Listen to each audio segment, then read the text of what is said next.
මහජන උපයෝගීතා කොමිසමේ සභාපති ජනක රත්නායක මහතාගේ සහභාගීත්වයෙන් මෙවන විට ප්‍රවෘත්ති සාකච්ඡාවක් පැවැත්වෙනවා.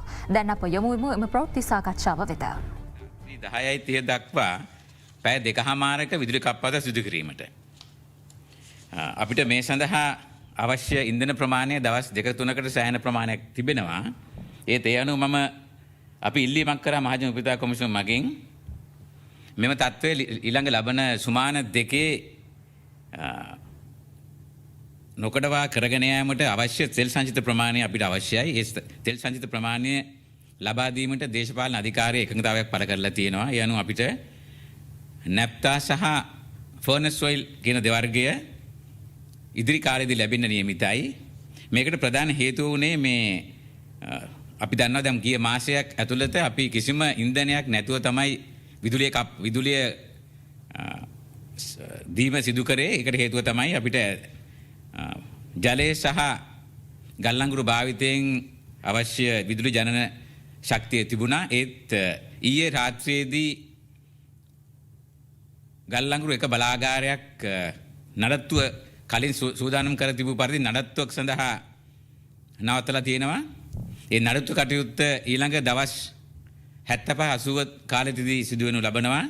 මේ මගින් අහිමි වන මෙගාවට්ස් 270ක ප්‍රමාණය අපිට දැන් ඉන්ධන මගින් ලබා ගැනීමට සිදු වෙලා තියෙනවා. ඒ ඉන්ධන ලබා ගැනීමට විශාල මුදලක් අපිට වැය කරන්න වෙනවා. ඊටත් අමතරව අපි දන්නා මේ අවස්ථාව අපිට ඉන්ධන අර්බුදයක් තියෙනවා. ඉන්ධන අර්බුදයේ කොච්චර උඩුදුර තියෙනවද කිව්වොත් එහෙම අපිට දකින්නමයි දන්නේ කිලෝමීටර් ගණන් දිග තෙල් පෝලිං හැමතැනම තියෙනවා. ඒ අතරතුරේදී මේ වගේ තත්ත්වයක් ඇති වුණාම කළමනාකරණය කර ගැනීමට පොඩි ප්‍රශ්නයක් තියෙනවා. ඒ ප්‍රශ්නය විසඳා ගැනීමට අපි සියලුම ආකාරයට කටයුතු කරනු ලබනවා. අපි මේ ගල් අඟුරු බලාගාරය ගැන කතා කරොත් එහෙම මේක සාමාන්‍යයෙන් නඩත්තු කටයුතු වර්ෂ කීපයකට පාරක් සිදු කරනු ලබනවා. සාමාන්‍යයෙන් සිදු කරනු ලබන්නේ මෙම ගල් අඟුරු බලාගාරයේ දවස් 200ක් පමණ කාලයක් තුල වහලා ඒ නඩත්තු කටයුතු කරගෙන යනවා. ඒකට මේ අවස්ථාවේ අපි ඇතිවේ තියෙන තත්ත්වය කළමනාකරණය කර ගැනීම සඳහා අපිට දවස් 200ක පමණ කාලයක් බලාගාරයක් වහලා තියන්න බෑ. ඒ අනුව ඒ ලංකා විදුලි බල මණ්ඩලය තීරණය කරලා තියෙනවා මේ අවස්ථාවේ මේ දවස් 200ක් යන්නේ නැතුව මේ දවස් 75ක් වැනි කාලයක් තුළදී මේ කටයුතු කරන්නට ඒ සඳහා අවශ්‍ය ශ්‍රමිකයන් කාර්මිකයන් දැන් චීනෙන් ඇවිල්ලා ඉන්නවා. මට දැනගන්න ලැබුණ ආකාරයට දැනට 190 දෙනෙක් ඇවිල්ලා තියෙනවා කාර්මිකයන් සහ පිරිසක් මේ නඩත්තු කටයුතු කිරීමට. මේ නඩත්තු කටයුතු සඳහා සාමාන්‍යයෙන් ශ්‍රමිකයන් 400ක් පමණ අවශ්‍ය වෙනවා. එහින් ශ්‍රමිකයන් 250ක් පිටරටින් සහ ශ්‍රමිකයන් 150ක් ලංකාවේ එකතු වෙලා තමයි මේ නඩත්තු කටයුතු කරගෙන ලබන්නේ. මේ නඩත්තු කටයුතු සාමාන්‍යයෙන් පැය 8ක් කලින් ෂෙඩියුල් කරලා තිබ්බට දැන් අපි පැය 16ක් දක්වා දීර්ඝ කරලා දවස් 200ක් යන්නේ නැතුව දවස් 75කින් පමණ මේ කටයුත්ත නිම කිරීමට තමයි බලාපොරොත්තු වෙන්නේ. ඒ අනුව අපි බලාපොරොත්තු වෙනවා ඉදිරි දවස් 75 ඇතුළතදී ඒ ගල්ලංගුරු බලාගාරේ නැතිවීමේ ක්‍රමයේ වහගන්න ඒ ක්‍රමයේ ඒ නැතිවීමෙන් ඇතිවෙන ධාරිතාවය ඉන්ධන මගින් ලබාගෙන විදුලි කප්පාදුව ඉතා අවම වශයෙන් පැය 3-4කට සීමා කරලා ඉදිරි දවස් 75 තුළ කරගෙන යාමට අපි කටයුතු කරනු ලබනවා. මේ සඳහා අපිට විශාල ප්‍රමාණයෙන් ඉන්ධන අවශ්‍ය වෙනවා. පැය 2කමාරක විදුලි කප්පාදුවක් කරගෙන මේ දැන් යනවා වගේ අපිට යන්න නම් අපිට සාමාන්‍යයෙන් ෆර්නස් ඔයිල් මෙට්‍රික් ටොන් 2000කුයි නැප්තා මෙට්‍රික් ටොන් 2500ක් සහ ඩීසල් මෙට්‍රික් ටොන් 500ක ධාරිතාවයක් එක දවසකට අවශ්‍ය වෙනවා. මේ ගල්ලංගුරු බලාගාරයෙන් නැතිවන විදුලිය ධාරිතාවයට එකතු කර ගැනීමට. ඊට අමතරව තව පොඩි ප්‍රශ්නයක් තියෙනවා. අපි දන්නවා මේ ප්‍රශ්නය ගැන මහජන උපයෝගීතා කොමිසම පොඩ්ඩක් අවධානය අනිකුත් අමාත්‍යාංශ සහ දේශපාලන අධිකාරියට දන්වන්න කැමති. ඒකට හේතුව තමයි අපි දන්නවා අපිට තියෙන ගල්ලංගුරු සංචිතය ඇති වෙන්නේ සැප්තැම්බර් 15වත් 20 දක්වා පමණයි. සැප්තැම්බර් 20 සිට සැප්තැම්බර් මාසයේ සිට අප්‍රේල් මාසයේ දක්වා තමයි අපිට පුළුවන් ගල්ලංගුරු මුහුදු මාර්ගයෙන් ගෙන්නගෙන ඒ අන්ලෝඩින් කරන්න. ඒ නිසා ඊළඟ අවුරුද්දට අවශ්‍ය ගල්ලංගුරු ප්‍රමාණය සංචිතය අනිවාර්යයෙන්ම මිලදීගෙන ඒ කටයුතු දැන් කිරීමට කාලය එළඹ තියෙනවා. ඒකට හේතුව තමයි අපි දන්නවා දැන් ගල්ලංගුරු බලාගාර වලින් අපිට මෙගාවට් 900ක පමණ බේස් පවර් එකක් ලැබෙනවා. මොකද අපි දන්නවා අපිට ඉන්ධන නැතිවීම මුදල් විදේශ මුදල් නැතිවීමෙන් ඉන්ධන ලබා ගැනීමට අපහසු වෙලා තියෙනවා. ඒ වගේම අපි දන්නවා මේ අවුරුද්දේ පෙබරවාරි මාර්තු වෙන මාසවල අපිට තිබ්බා වැසි නැති කාලයක්. ඒ කාලේ අපිට පැය 10කට 12කට මේ විදුලිය කපන්න සිද්ධ වුණා. ඒ අනුව මේ ජල විදුලියෙන් සහ ඉන්ධන වලින් ලබා ගන්නා විදුලිය ජනනය කිරීමේ ක්‍රියාවලියට බාධා ඇති වෙන නිසා අපිට අනිවාර්යයෙන්ම මේ ගල්ලංගුරු බලාගාර තුන අනිවාර්යයෙන්ම පවත්වාගෙන යා යුතුයි. මේ පවත්වාගෙන යාමට අවශ්‍ය ගල්ලංගුරු ප්‍රමාණය දැන් ප්‍රසම්පාදනය කළ යුතුයි. ඒ සඳහා අපි ඇස්ටිමේට් කරලා තියෙනවා සාමාන්‍යයෙන් මිලියන ඩොලර් මිලියන 600ක පමණ ගල්ලංගුරු ප්‍රමාණයක් සැප්තැම්බර් මාසයේ සිට අප්‍රේල් මාසය දක්වා අනිවාර්යයෙන්ම අපි ලබා ගත යුතුයි. එසේ ලබා ගැනීමට නොහැකි වුණොත් එහෙම ඊළඟ අවුරුද්දේ අපිට විශාල වශයෙන් විදුලි කප්පාදුවට යන්න වෙනවා. ඒ නිසා අපි මහජන විපතා කොමිසම දන්වන්නට කැමති දේශපාලන අධිකාරියෝ සහ අනෙකුත් ආයතන වලට විදුලි බල අමාත්‍යාංශයට ඒ වගේම මහ බැංකුවට ඒ වගේම රජයේ බැංකුව වලට මේ සඳහා අවශ්‍ය ෆොරෙක්ස් ඒ කියන්නේ විදුලි විදේශ විනිමය අනිවාර්යයෙන්ම අපි ලබා ගත යුතුයි. එසේ නැති වුණොත් එහෙම වෙන්නේ අපිට ගල්ලංගුරු බලාගාරය ක්‍රමවත්ව කරගෙන යාමට අපහසු වුණොත් එහෙම ලබන අපිට අවශ්‍ය ගල්ලංගුරු ප්‍රමාණය ලබා ගන්න බැරි වුණොත් එහෙම අපි විශාල විදුලි අර්බුදයකට යාමේ ඉඩකඩ අපිට තියෙනවා. ඒ පිළිබඳ සියලු දෙනාම අවධානය යොමු කරලා ඒ අවශ්‍ය කටයුතු දැම්ම ඉඳන්ම සම්පාදනය කර ගැනීම ඉතාම වැදගත්. ඊට අමතරව අපි දන්නවා මේ නඩත්තු කටයුතු කිරීම සඳහා සහ ගල්ලංගුරු බලාගාරය පවත්වාගෙන ගැනීම සඳහා අපිට ඩොලර් මිලියන 10ක පමණ මුදලක් අවශ්‍ය වෙනවා. ඒ අවශ්‍ය අමතර කොටස් ලබා ගන්නට ඒ සඳහා අවශ්‍ය ඒ මුදල් ප්‍රමාණය ඉතා ඉක්මනින් රජය විසින් ලබා දිය යුතුයි. එහෙම නැතුනොත් එහෙම අපිට වෙන්නේ මේ බලාගාර අක්‍රිය වුණොත් එහෙම ලබන අවුරුද්දේ ඒ කියන්නේ සැප්තැම්බර් මේ අවුරුද්දේ අගභාගයේ සහ ලබන අවුරුද්දේ අපිට විශාල විදුලි අර්බුදයට මුහුණ දෙන්න සිදු වෙනවා. ඒ නිසා මේට අවශ්‍ය කටයුතු මේ සියලුම අදාළ ආයතන විසින් නොපමා ඉටු කළ යුතුයි.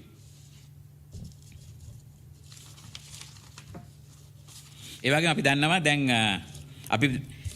දැන් මේ පහුගිය මාස දෙක තුනේ අපි කතා බහට ලක් කරනු සාකච්ඡාවට ලක් කරනු කාර්යයක් කටයුත්තක් තමයි විදුලි බිල සංශෝධනයක් සිදු කළ යුතු නැද්ද කියන එක.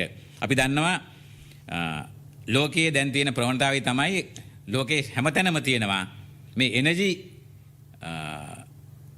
ඉෂු එකක්. ඒ කියන්නේ අවශ්‍ය බලශක්තිය ලබා ගැනීමේ අපහසුතාවයක් තියෙනවා. මේක අපිට ලංකාවට පොදුන දෙයක් නෙවෙයි. ලංකාවේ මේ ප්‍රශ්නය දුරදිග ගිහිල්ලා තියෙන්නේ. අපිට අවශ්‍ය විදේශ ශාන්ති ප්‍රමාණය නැති වුණ එක. අපිට තියෙන මෙතන ඩබල් ජෙපඩි එකක්. අපිට තියෙන මෙතන ඩබල් ජෙපඩි එකක්. ඒකට හේතුව තමයි අපිට අවශ්‍ය විදේශ මුදල් සංචිත ප්‍රමාණයක් නැහැ. ඒ වගේම ආර්ථික තත්ත්වය ඊටාම අයහපත්. ඒ වුණාට ලෝක ප්‍රවණතාවය තමයි එනර්ජි සිකියුරිටි එක හැමතැනම නැති වෙලා තියෙන්නේ. ඒ අනුව අපිට ඉදිරියේදී හරි ක්‍රියාමාර්ග අපි ගත්තේ නැත්නම් අපිට විශාල විදුලි අල්පෘදයකට යෑමේ ඉඩකඩ තියෙනවා. ඒ වගේම අපි බැලුවොත් එහෙනම් විදුලි බිල සංශෝධනයක් 2014 ඉඳන් කෙරුන්නේ නැහැ.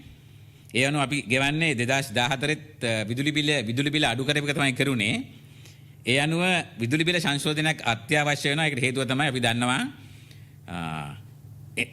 මේ ගල් ලංගුරු ඒ වගේම ඉන්ධනවල මිල ශීඝ්‍රයෙන් වැඩි වෙලා තියෙනවා වර්ල්ඩ් මාකට් එකේ. ඒ අනුව ඊට අමතරව අපිට මෙතන රුපියලක ඩිප්‍රීෂিয়েට් කරලා ඩොලර් එක වැඩි වෙලා මම හිතන්නේ එතනත් ලොකු ප්‍රශ්නයක් ඇති වෙලා තියෙනවා. මේ අනුව විදුලි බල මණ්ඩලය විශාල පාඩුවක් ලබනවා. ඒ පාඩුව ඉදිරියට දරා ගැනීමට විදුලි බල මණ්ඩලයට හැකියාවක් ඇති වෙන්නේ නැහැ. ඒ අනුව අපි තීරණය කරනු ඊළඟ දවස් දෙක තුන ඇතුළතදී අපි තීරණයක් ගන්නු ලබනවා කොහොමද විදුලි බිල වැඩි විය යුත්තේ කියලා. ඒ අනුව අපි බොහෝ දුරට දවස් දෙක තුනකින් අපි මහජනතාවට දන්වනවා කොහොමද විදුලි බිල වැඩි වෙන ක්‍රමවේදය. ඒන් අපි බලාපොරොත්තු වෙන්නේ සාමාන්‍ය යුනිට් 30ත් 60ත් වගේ අතර ඒ පාවිච්චි කරන අඩු ආදායම්ලාභී පාරිභෝගිකයන්ගේ විදුලි බිල හුඟක් වැඩි නොකර ඒ සඳහා රජයෙන් සහනාධාරයක් ලබා ගනිමින් ඒ වගේම අනිත් විදුලි පාරිභෝගිකයන්ගේ විදුලි බිල වැඩි කිරීමට අපි තීරණයක් ගනු ලබනවා ඉදිරි දවස් දෙක තුන ඇතුළත. ඒ වගේම අපි බලාපොරොත්තු වෙනවා දැන් අපිට මේ තියෙන විදේශ විනිමය ප්‍රශ්නේ විසඳා ගැනීම සඳහා අපි ලංකාවේ සිටින විදේශ විනිමය උපයන ආයතන වලින් අපි ඩොලර් ටැරිෆ් එකක් ගැනීමේ අදහසක් තියෙනවා. ඒකට හේතුව තමයි අපි දන්නවා දැන් අපිට තියෙන ප්‍රශ්නේ තමයි අපි විදුලි බිල සඳහා ගෙවීම කරනු ලබන්නේ සියලුම පාරිභෝගිකයන් 100%ක්ම රුපියල් මගින්. ඒ අනුව අපිට ප්‍රශ්නයක් වෙලා තියෙනවා මේ රුපියල් කොහොමද ඩොලර් වලට කන්වර්ට් කරන්න කියලා. ඒ තත්ත්වය මගහරවා ගැනීම සඳහා අපි යෝජනා කරනවා ඩොලර් උපයන විදේශ විනිමය උපයන ආයතන සියල්ලම ඩොලර් වලින් ඉදිරියේදී තමන්ගේ විදුලි බිල ගෙවිය යුතුයි කියන පදනම. ඒ වගේම මේ සංශෝධනය සඳහා අපි රජයට බලපෑමක් කරනවා. අපි රජයට යෝජනා කරනවා අඩු ආදායම් ලබන පාරිභෝගිකයන්ගේ බිල අඩු කර ගැනීම සඳහා ඒට සාධාරණයක් කිරීම සඳහා අනිවාර්යයෙන්ම රජය මගින් සහනාධාරයක් ලබා දිය යුතුයි කියන පදනම මත අපි මහජන උපදේශනයකට අවශ්‍ය කටයුතු මේ සුමානේ සම්පාදනය කරනු ලබනවා. අපි හිතනවා යනුව අපිට මහජනතාවත් සමග පාරිභෝගිකයන් සමග එකඟතාවයකට ඇවිල්ලා මේ ප්‍රශ්නේ නිරාකරණය කර ගැනීමට හැකි වෙනවා. ඒකට හේතුව තමයි අපි දන්නවා අපිට CB ආයතන රැක ගන්න ඕන. ඒකට අවශ්‍ය ඉන්ධන ලබා ගන්න ඕන. අපි දන්නා තව ප්‍රශ්නයක් තියෙනවා මේ සුළු පරිමාණ ජල විදුලි බලාගාර වලට අවුරුද්දකින් ප්‍රමාණ බිලියන 40ක ප්‍රමාණ මුදල් ප්‍රමාණයක් තාම ගෙවලා නැහැ. ඒක අසාධාරණයි. මොකද ඒ ව්‍යාපාර කටයුතු කරගෙන යෑමේ අපහසුතාවයක් ඇතිලා තියෙනවා. මේ සියලුම ප්‍රශ්න නිරාකරණය කර ගැනීම සඳහා විදුලි බිල් සංශෝධනයක් අවශ්‍යයි. සංශෝධනය ඉදිරියේදී ඉක්මනට කරනවා ඇති. ඒ අනුව සියලුම පාර්ශ්වයන් සාධාරණයක් වෙන ආකාරයට විදුලි බිල වැඩි කිරීම සඳහා මහජන උපයෝගිතා කොමිසම අවශ්‍ය සියලුම කටයුතු සම්පාදනය කරනු ලබනවා. ඒ වගේම අපි දන්නවා විදුලි බල මණ්ඩලය දැන් මූලක ඉතා විශාල ආයතනයක්. අපි දන්නවා මේක ඉන්න ශ්‍රමිකයන් රැකියා කරන 22000කට වැඩි ප්‍රමාණයක්. ඒ වගේම මේක ඉන්නවා 10කට වැඩි ප්‍රමාණයක් හොඳ ක්වොලිෆයිඩ් ඉංජිනේරුවරු. ඒ වගේම මේ ආයතනය දැන් අපි දන්නවා මේක බිලියන 2.5ක පමණ ව්‍යාපාරික කටයුත්තක් කරන ආයතනයක්. ඒ වගේම මේ බිල වැඩි වුණාම අපි දන්නවා මේ තව මීට වඩා වැඩි ආදායමක් විදුලි මණ්ඩලයට ලැබෙනවා කියලා. ඒ අනුව ඒක කළමනාකරණය කර ගැනීම සඳහා අපි බලාපොරොත්තු වෙනවා අවශ්‍ය රිස්ට්‍රක්චරින් අවශ්‍ය රිස්ට්‍රක්චරින් ටික අපි හඳුන්වා දෙන්න. ඒ අනුව අපි කලින් තීරණය කළ තියෙන පරිදි මම හිතන්නේ තව ඩිස්ට්‍රිබියුෂන් ලයිසන්ස් 4ක් අපිට ඉෂු කරන්න පුළුවන් මහජන උපයෝගිතා කොමිසම සභාවට. ඒක ඒ ඉදිරි අනාගතයේදී සිදු කරන්න ඇති. ඒ අනුව පවර් ඩිස්ට්‍රිබියුෂන් එක බෙදා හැරීම වෙන වෙනම ලෙකෝ වගේ ආයතන වලට පෞද්ගලීකරණයක් කරන්නේ නැතුව CB එක තුලම ඒ තත්ත්වය ඇති කරලා ඒකට අවශ්‍ය ජෙනරල් මැනේජර්ස්ලා ඒ යුනිට් 4ට දාලා ඒ වගේ ක්‍රමවේදයක් අපි රිස්ට්‍රක්චරින් කරලා මේ ආයතනය ගොඩ ගැනීමට අවශ්‍ය කටයුතු කර ගැනීමට අවශ්‍ය උපදෙස් අපි ලබා දෙනු ලබන ඉදිරි අනාගතයේදී අපි බලාපොරොත්තු වෙනවා මේ මගින් අපිට ඉදිරියේදී මේ මූල්‍ය ප්‍රශ්න විසඳගත්තාට පස්සේ ඒ වගේම රිනියුවබල් එනර්ජි පුනර්ජනනීය බලය අවශ්‍ය ප්‍රමාණයට සකස් කරගත්තට පස්සේ විදුලි කප්පාදුවකින් තොරව අවුරුදු දෙකක් වගේ ඇතුළතදී මේ තත්ත්වය වෙනස් කරලා මෙවැනි අපහසුතාවයකට පාරිභෝගිකයන් සහ මහජනතාව මුහුණ නොදෙන ආකාරයේ ක්‍රියාපටිපාටියකට එළඹෙන්න මේ සියලුම අමාත්‍යාංශ ඒ වගේම CB එක ඒ සියලුම දෙනා එකතුව මේ කටයුත්ත ඉතා සුපරීක්ෂාකාරීව ඉතා විද්‍යානුකූලව කර ගැනීම තමයි අපි බලාපොරොත්තු වෙන්නේ.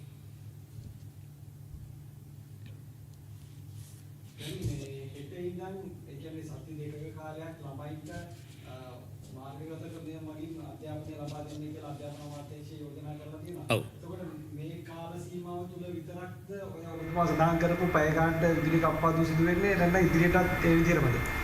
දැන් අපි ගිය මාසයේ ඇතුළත අපි බැලුවේ මේ විදුලි කප්පාදුව පැය 3කට වඩා අඩු ප්‍රමාණයකට ක්‍රියාත්මක කරන්න අපි ඊට අවශ්‍ය සියලුම සම්පත් අපි ළඟ තිබුණා. දැන් ප්‍රශ්නේ තියෙන්නේ ඊයෙන් පස්සේ අපිට ගල්ලංගුරු බලාගාරයක් මෙගාවට්ස් 270ක අහිමි වෙලා තියෙනවා මේ නඩත්තු කටයුතු සඳහා.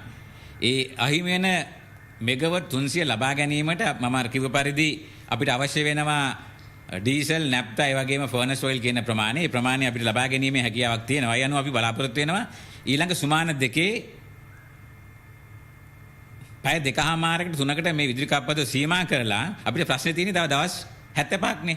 මොකද හෙට අද ඉඳන් දවස් 75කට තමයි ගල්ලංගුරු බලාගාරය වහලා තියෙන්නේ. දවස් 75 දී අපිට අවශ්‍ය වෙනවා සාමාන්‍ය ඉන්ධන ප්‍රමාණයක්. ඒ ඉන්ධන ප්‍රමාණය ලබාගෙන අපිට පුළුවන් දැන් තියෙන ජලධාරිතාවය කළමනාකරණය කරන. අපි දන්නවා දැන් අපිට තියෙනවා සාමාන්‍ය 160ක පමණ ජලධාරිතාවයක් රිසර්වයර්ස් වල.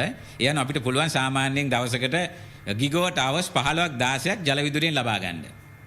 ඒතර ඊට අමතරව අපිට 600ක් තියෙනවා කෝල් තව දෙකක් ඒ බලාගාර දෙක වැඩ කරනවා. ඒ අනුව අපිට පුළුවන් වෙනවා දැන් මේ ඉදිරි තව තියෙනවා මේ සුළු පරිමාණ ජල විදුලි බලාගාර ඒ වගේ සුළං මගින් ලැබෙන ඒවා තියෙනවා.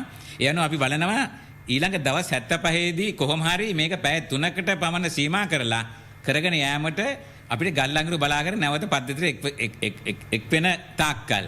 ඒතර අපි ප්‍රශ්නේ තියෙන්නේ අර මම කිව්වා වගේ අපිට සැප්තැම්බරින් පස්සේ ගල්ලංගුරු නැහැ. ගල්ලංගුරු ප්‍රමාණය අපි අනිවාර්යයෙන්ම ආනයනය කළ ගත යුතුයි. ඒ සඳහා ඩොලර් මිලියන 600ක් පමණ ඕන වෙනවා. ඊට අමතරව අපිට මේ කාලය ඇතුළත විදුලිය කප්පාදුවකින් ලබන අප්‍රේල් මාසෙ වගේ යනකම් යෑමට නම් අපිට සාමාන්‍ය ඩොලර් ඔය ගල්ලංගුරුත් එක්ක ඩොලර් බිලියන 1.5ක් පමණ මුදලක් අවශ්‍ය වෙනවා අවශ්‍ය ඉන්ධන සහ ගල්ලංගුරු ලබා ගැනීම සඳහා. ඒක විශාල මුදල් ප්‍රමාණයක්. ඒ විශාල මුදල් ප්‍රමාණය ලබා ගැනීමට අවශ්‍ය කටයුතු දේශපාලන අධිකාරිය සහ අනිකුත් අමාත්‍යාංශ මහ බැංකුව විසින් සිදු කරයි කියන බලාපොරොත්තු අපි තියෙනවා. ඒ වෙන අපිට පුළුවන් අපි ස්ථිරසාරව අපේ පද්ධතිය වෙනස් වැඩි කරගන්න තාක්කල් ඊටම අවමට්ටමකින් විදුලිය කප්පාදු කරගෙන මේ තත්ත්වය ඉදිරියට අපිට ගෙන යා හැකියි කියලා කියන පදනමේ තමයි ඉන්නේ. හෙට ඉඳන් එතකොට විදුලිය කොච්චර පැය ප්‍රමාණයක් කපනවද? හෙට ඉඳන් අපි බලාපොරොත්තු වෙන්නේ හෙට 12 සිට රාත්‍රී 10:00 දක්වා කාණ්ඩ 4කට පැය 2:00 බැගින් විදුලි කප්පාදු සිදු වෙනවා. ඒ තත්ත්වය අපි බලාපොරොත්තු වෙනවා අපිට ලැබුණොත් එහෙම අවශ්‍ය ඉන්ධන ප්‍රමාණය ඊළඟ සුමාන දෙකේ මේ පාසල් වහලා තියෙන කාලේ ඔන්ලයින් ක්‍රමයට ඉගෙන ගැනීම සඳහා අවශ්‍ය සහයෝගය අධ්‍යාපන අමාත්‍යාංශය සහ ඒ දරුවන්ට ඒ ටීචර්ස් ලබා දීමේ කටයුතු අපි කරගෙන යන්න බලාපොරොත්තු වෙනවා. ඊට පස්සේ තියෙන්නේ ඒ දවස් 15 ගියාට පස්සේ අපිට තව දවස් 60ක ප්‍රමාණයක් තියෙනවා. ඒ දවස් 60 ප්‍රමාණය තමයි අර නඩත්තු කටයුතු සඳහා නවත්තලා තියෙන නිසා ඒ සඳහා අපි අවශ්‍ය ඉන්ධන ප්‍රමාණය කෙතෙක්දයි කියන එක අපි අමාත්‍යාංශයට සහ සීබීකට දන්වලා තියෙනවා. අපි බලාපොරොත්තු වෙනවා ඒ අවශ්‍ය තෙල් සංචිත අපිට ලැබුණොත් එහෙම අපිට පුළුවන් පැය 3ක් වැනි කාලයකට පැය 3කට වඩා අඩු කාලයකට විදුලිය කප්පාදු කරලා මේ තත්ත්වය ඉදිරියට ගෙන යාමට හැකි වෙයි කියලා. ඔබතුමා මීට පෙරත් සඳහන් කරා මේ විදුලි බිල වැඩි කරනවා නම් ජනතාවගෙන් විමසීමක් කරලා ඒ උපදෙස් අරගෙන සහ යෝජනා අරගෙන තමයි මේක කරන්න කියලා. දැන් එතකොට ජනතාවගෙන් උපදෙස් සහ විමසීමක් කරන්නේ නැතුවද මේ හදිසියේ විදුලි නෑ. අපි ඒක තමයි මම කිව්වේ අපි මේ මහජන උපදේශයට අවශ්‍ය ක්‍රියාමාර්ග මේ සුමාන ගන්නවා. අපි එකෙන් කරන්නේ අපි මේ තියෙන ටැරිෆ් එක අපි පබ්ලිෂ් කරන ඇඩ්වර්ටයිස්මන්ට්ස් වල නිවේදන මාර්ගයෙන් ඒ අනුව ඒ කටයුත්ත මේ සුමානේ සිදු කරන ඇති.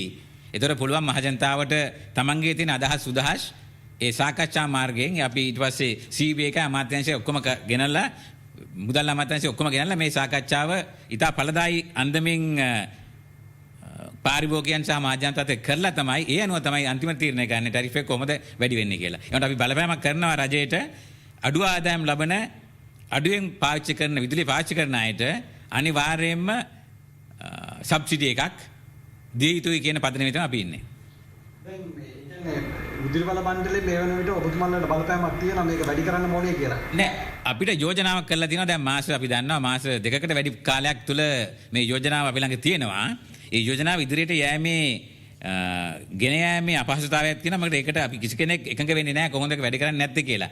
ඒ தત્ත්වය මගහරවා ගැනීමට තමයි අපි මේ ඒ අවශ්‍ය මූලික කටයුතු ඒ අවශ්‍ය ලීඩර්ෂිප් එක අපි ගන්න යන්නේ. මොකද අපි දන්නවා අපිට ටැරිෆ් එක වැඩි කරේ නැත්නම් එහෙම අපිට ලංකා විදුලි බල මණ්ඩලය ආරක්ෂා කර ගැනීමේ මූල්‍යයෙන් වශයෙන් ආරක්ෂා කර ගැනීමේ අපහසුතාවයක් තියෙනවා. ඒ තත්ත්වය ඉතා භයංකාර වෙනවා ඉදිරියේදී. මොකද අපිට දැන් තියෙන තත්ත්වය තමයි අපිට ඕන ඉන්ධන ලබා ගැනීමට අවශ්‍ය මුදල් ප්‍රමාණය නැහැ. අපි දන්නවා දැන් මම කිව්වා බිලියන 40ක පමණ මුදල් ප්‍රමාණයක් සුළු පරිමාණ ජල විදුලි බලාගාරවලට ගෙවන්න තියෙන ඒ මුදල ගෙවලා නැහැ. ඒ අනුව ඒ කට්ටිය විශාල අපහසුතාවයකට පත් වෙලා තියෙනවා.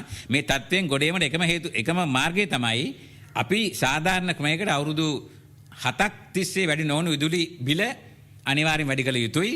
ඒ වගේම රජයෙන් සහනාධාරයක් අනිවාර්යයෙන්ම දිය යුතුයි.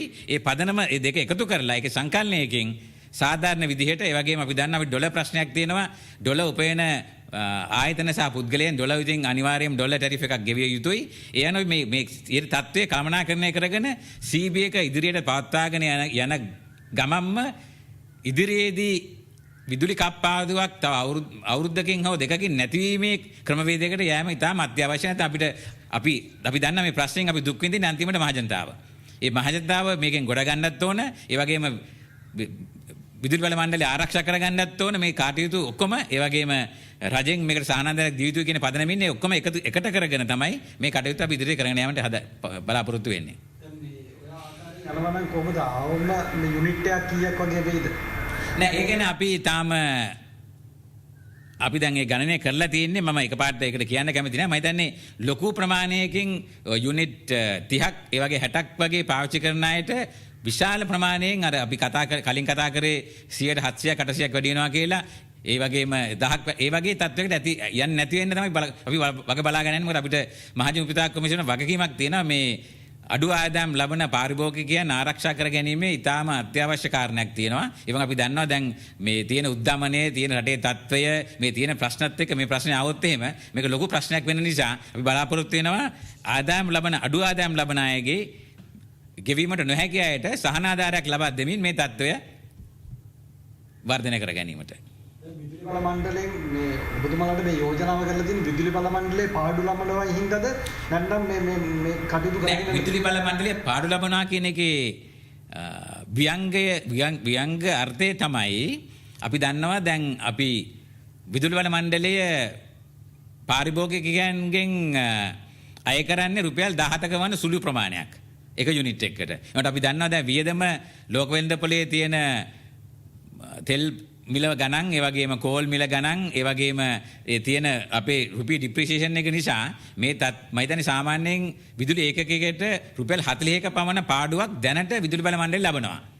මේ තත්ත්වයෙන් ගියොත් එහෙම ඉදිරියට විදුලි බල මණ්ඩලයට මූල්‍යමය හැකියාවක් නැතිනම් තමන්ගේ එදිනෙදා ව්‍යාපාර කටයුතු කරගෙන යාමට ඒ සඳහා අපි ක්‍රියාමාර්ගයක් වශයෙන් තමයි විදුලි බිල වැඩි කරන්න ඕන. මොකද විදුලි අපි දන්නා මේ එනර්ජි ප්‍රශ්නේ ලෝකේ තියෙන හැමතැනම තියෙන ප්‍රශ්නයක්. ඒක අපිට මේ කන්ට්‍රෝල් කරන්න බෑ. අපිට කන්ට්‍රෝල් කරන්න පුළුවන් අපේ පරිවිතරයේ තියෙන කටයුතු විතරයි. ඒ අනුව සියලු දෙනාටම පාඩුවක් අසාධාරණයක් නොවන විදිහට ඒ වගේම CB එකට සාධාරණයක් වෙන විදිහටත් මේ කටයුත්ත කරගෙන යන්න තමයි අපි බලාපොරොත්තු වෙන්නේ. ඉංග්‍රීසියෙන් පපරයි.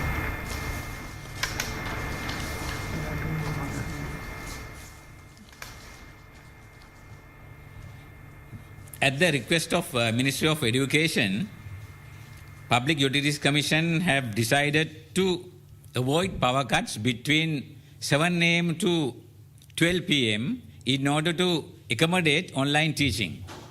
And we have few issues at the moment. The major issue is that as everybody is aware, the one plant of Norwichole has been stopped for regular maintenance, which will take almost 75 days for the maintenance activities. I think we know that the earlier schedule was to stop this plant for almost 200 days, and we have cut short that period to around 75 days, and there will be around 400 the people working 16 hours day and night to complete this maintenance. I think we are getting almost 250 foreigners and 150 locals to engage in this maintenance activities, which will take place over the period of next 75 days. So when we do not have this, the capacity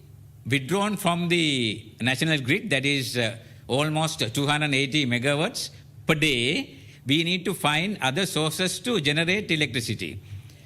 And with the problems that we are facing now with the economic and the forex, the frontages, or maybe the crisis that we are facing due to lack of foreign reserves and forex to purchase electricity, and it will be extremely difficult for us to have free access to fuel. But fortunately, the refinery is producing almost 1,200 metric tons of furnace oil and around 600 metric tons of naphtha a day. And as we got a confirmation from the political hierarchy that the shipment which has been anchored there for more than 30 days with furnace oil shipment will be purchased, or maybe it will get released within next 2-3 days. So we will have adequate furnace oil for next 40 to 50 days. And what happens is that for the rest of the days,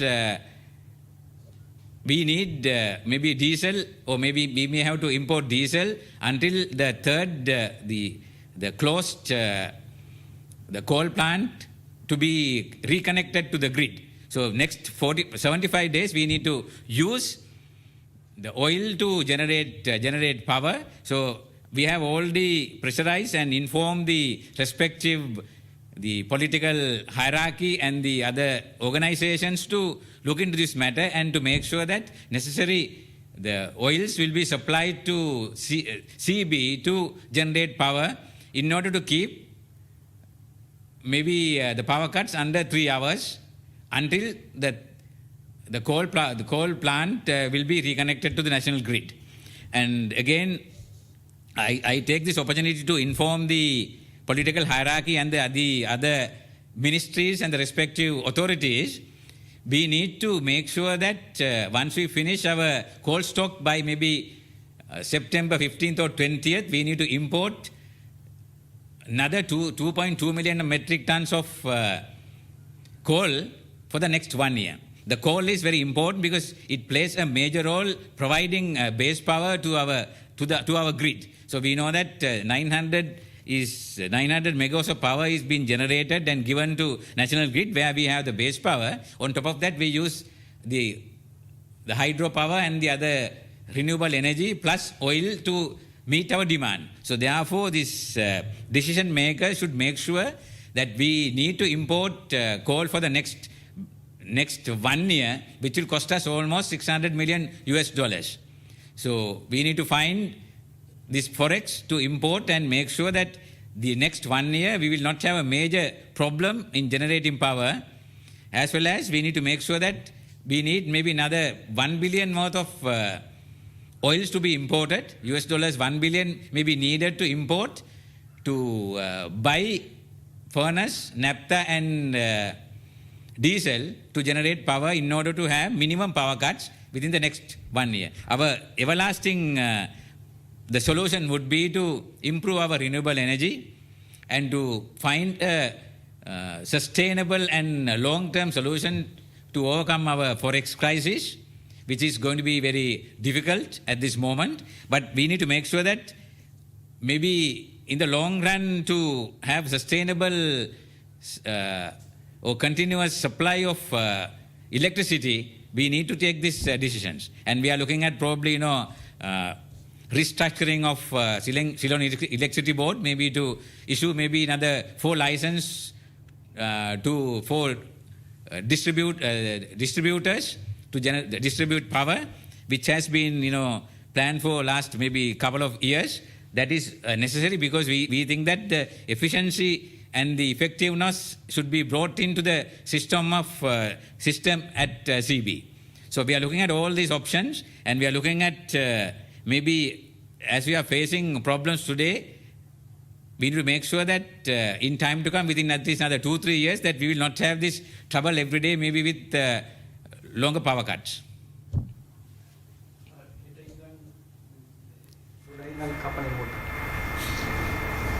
And we have planned to reduce power cuts, as you have experienced during the last 2 weeks, to 2.5 hours.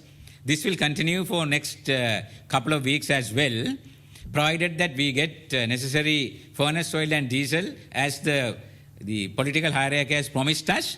So we are going to keep only 2.5 hours accommodating the online education between 7 to 12 from tomorrow. The power cuts will be effective from 12 noon to 10:30 in the night in 2.5 hours rotation in 4 areas.